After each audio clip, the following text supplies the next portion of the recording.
السلام عليكم البنات، مرحبا بكم. ان شاء الله تكونوا بخير وعلى خير. يلقاكم الفيديو ديالي في احسن الاحوال يا رب العالمين.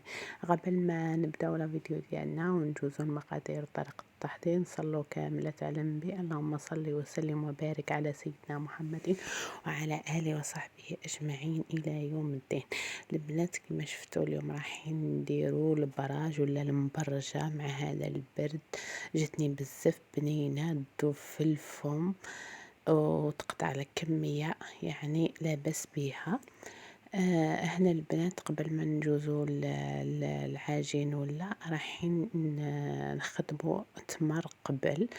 انا درت تمر تاع البطانه هذاك، غرس فصصتو ونقيتو مليح مليح ومن بعد عجنته بشويه تاع الزبده والمزهر والقرنفل.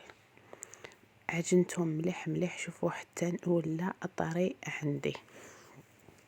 عجنته بكفوف تاع اليدين. قلت لكم حطيت له شويه تاع الزبده وشويه تاع القرنفل، ما تكتروش بزاف القرنفل ولا القرفه، كل واحد حسب الاختيار. انا حبيت الذوق تاع القرنفل اللي يكون فيه مع شويه تاع المزهر. عجنتهم مليح مليح حتى تكونت عندي عجينه طريه.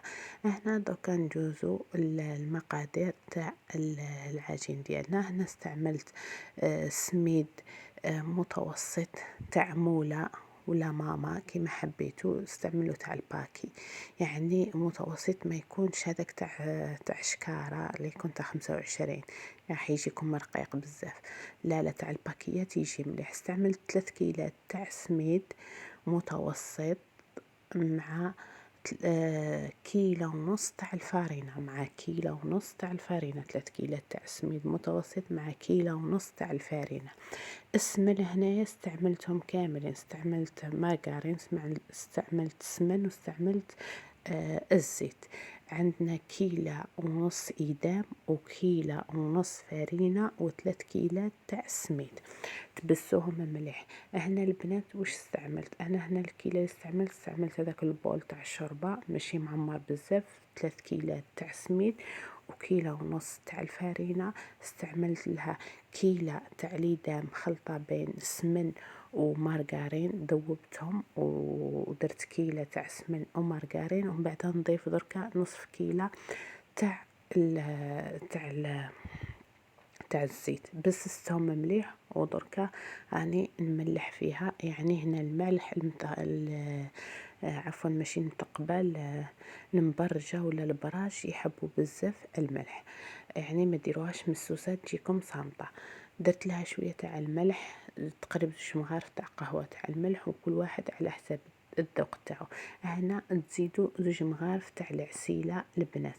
العسيله هنايا راح خدمت لنا تحميره شابه للبراج ديالنا، ما يجوش نص طايبين ونص بيوضه، يعني راح يكون كامل الوجه تاعهم احمر وشباب وكامل. هذا هو السر تاع هذا 2 مغارف تاع العسل. هنايا نستعمل كيلو ونص تاع الحليب، كيلو ونص تاع الحليب. انا استعملت الكيلو الاولى حليب، النص الاخر زدت له الماء من الروبيني فقط. وراني نعجن بروس الاصابع البنات، ما نعجنوش هكا، ما ندلكوش، نحاول نطم العجينه وكما راكم تشوفوا فيها اللم برؤوس الاصابع حتى نتحصل على عجينه متماسكه. هكذا نطم كامل وكي نصيب باللي راهو يخصني، يعني العجينه ديالي راح تكون طريه. استعملت كيلو تاع الحليب، دركا نستعمل نص الكيلو تاع الماء هكا برك، زدتو فوق شويه هذاك تاع الحليب اللي تبقى لي. هكذا نكمل نطم برؤوس الاصابع هذيك العجينه اللي راح نتحصل على عجينه طريه. نقسمها الى نصفين ونبدا نخدم بها، نحاول ندخل كامل هذاك الحليب.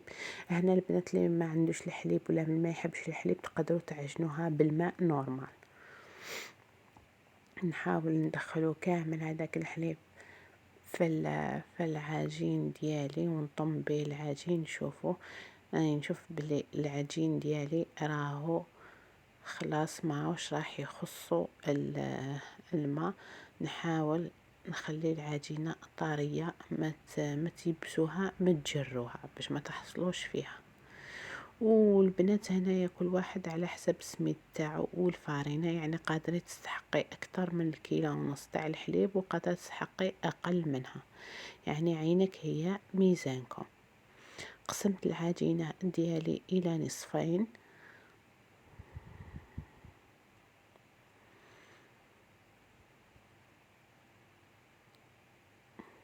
هكذا نصفين متساويين، ودايما عينك هي ميزانك.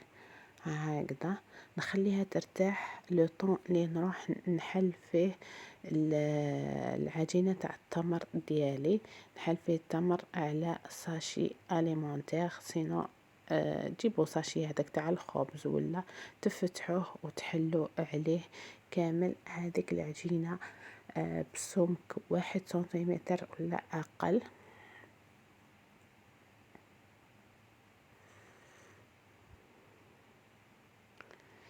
هاي لك هنايا حليت انا العجينه، حليت التمر ديالي، ودركا راح نحل العجينه بنفس حجم العجينه تاع التمر اللي كنت حليتها.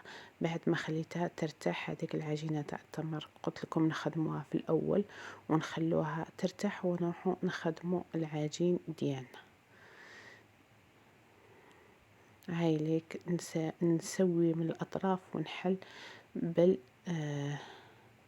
هكذا. هاي لك العجينه اللي قلت لكم حليتها فوق الساشي هكذا. نزيد دركا نحل العجينه الثانيه بنفس سمك ونفس حجم تاع العجينه الاولى، باش نحصل على طبقتين متساويتين في الحجم وفي السمك.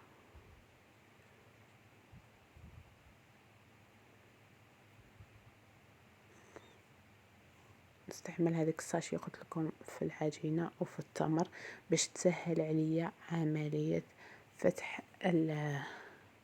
العجينه. هنا بعد ما كملت حليت كامل هذيك العجينه راح نحطها فوق اختها.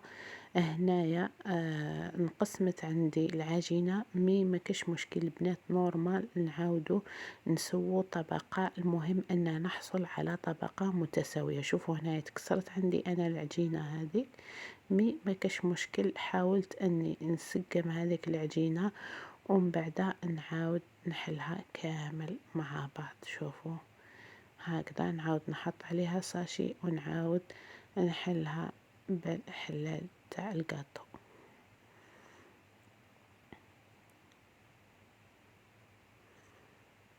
بهذه الطريقة نحاول نحل كامل العجينة ديالي.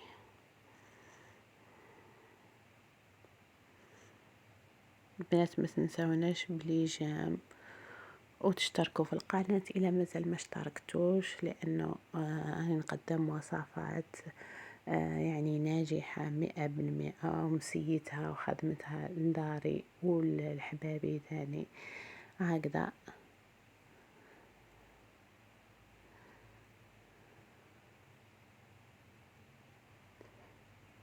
شوفوا هنايا كيفاش الكمية اللي خدمت، اللي جتني كبيرة مليحة.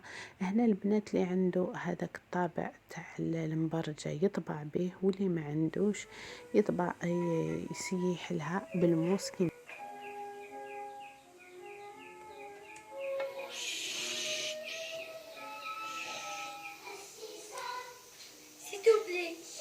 السلام عليكم. مطبخ سهام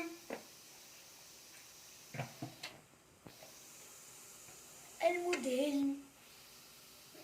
شوفوا هنا كيفاش طابت عندي المبرجة ديالي ولا البراج، طيبتهم في هذا الطاجين تاع المسمن ولا تاع المعارك، جاو هايلين. تقدروا تطيبوهم على طاجين تاع الطين تاني يجوا ملح.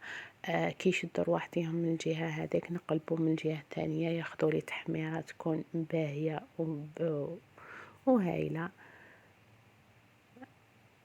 كما قلت لكم تقدروا تطبعوهم بالطابع تاعهم، كاين الطابع تاعهم، واللي يعرف القياس نورمال يطبعهم. انا درت شكل مثلثات وشكل هذا تاع المقروضات، جاو يشهوا محمرين مقرمشين ما شاء الله. البنا ما نحكي لكم، سيوهم وارجعوا لي في لي كومونتير، تهلاو في روحتكم وخلوا لي دعوة خير ليا والوالدية. ما تنسوناش بلي جيم ولي كومونتير وابونيو القناة اذا مازال ما ابونيتوش.